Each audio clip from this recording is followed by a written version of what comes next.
All right, so today we're going to do a little bit more practice with the punnet squares, just as we've been doing.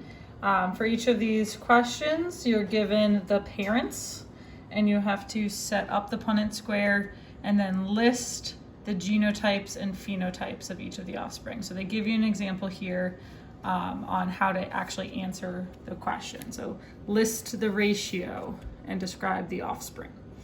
So in this example, you have two of the offspring that are homozygous dominant, big G, big G.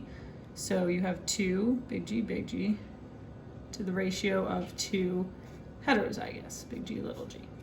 And then they also included that there's 0 of the homozygous recessive. So that would be the genotype, the combination of alleles. And then the phenotype, as you know by now, is the actual physical trait. So all of these offspring are actually the same when it comes to their physical trait. The capital G means that the plant is green, and all 4 of these have at least one capital G. So you have 4 green plants and 0 of what the other color, the recessive trait, would have been. So you're going to do that for each one. I'm going to do number 1 for you, and then you guys are going to do numbers 2 through 6 today to practice. So a green plant, big G, little g, is crossed with a yellow plant, little g, little g. So the parents go on the outside, big G, little g, little g, little g, and then you fill in the punnet square, just as we practiced.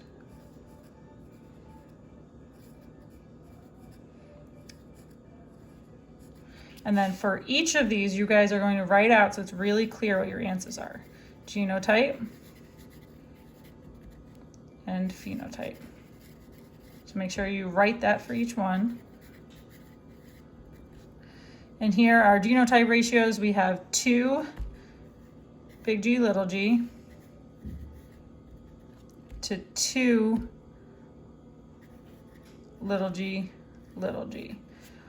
Which actually simplified, if you guys remember ratios from math, would if a 2 to 2 is actually a 1 to 1 ratio. So that's something you should be practicing. Mrs. Pian would be happy with that. The phenotypes are going to be, well, these 2 that are big G, little g have that capital letter, so they're dominant. So you're going to have 2 that the dominant trait is green, so 2 green. And the other ones are little g, little g. There is no capital letter, so it can't be the dominant trait. It has to be the recessive, which is yellow. So 2 yellow, which again, simplified 2 to 2 is the same thing as writing 1 to 1. So you guys are going to follow those same steps, making sure you're writing out genotype, phenotype, the number, and that's what they mean by describing the offspring. You're going to tell me what the offspring genotypes and phenotypes are and their ratios of those possibilities. All right, so doing numbers 2 through 6, you can type your answers on the blank doc that I provide. I'm actually going to provide a punnet square that I used Google the drawings on the doc to make, so you can double click that and edit that as well. All right. Have fun.